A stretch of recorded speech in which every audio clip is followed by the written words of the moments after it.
সম্প্রতি deep state নিয়ে বেশ কয়েক মাস ধরে খুব আলোচনা হচ্ছে।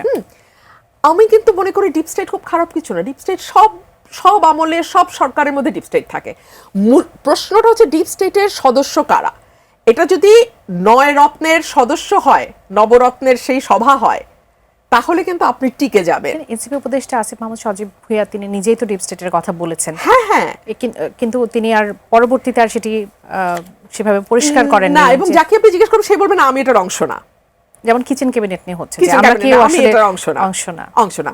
তো ডিপ স্টেট বলেন বা কিচেন ক্যাবিনেট বলেন, হ্যাঁ, এটা যদি নবরত্নের একটা সমাহার হয়, সরকার কিন্তু খুব ভালোভাবে টিকে যাবে। রাজা কিন্তু সুনামের সাথে রাজ্য শাসন করতে পারবে।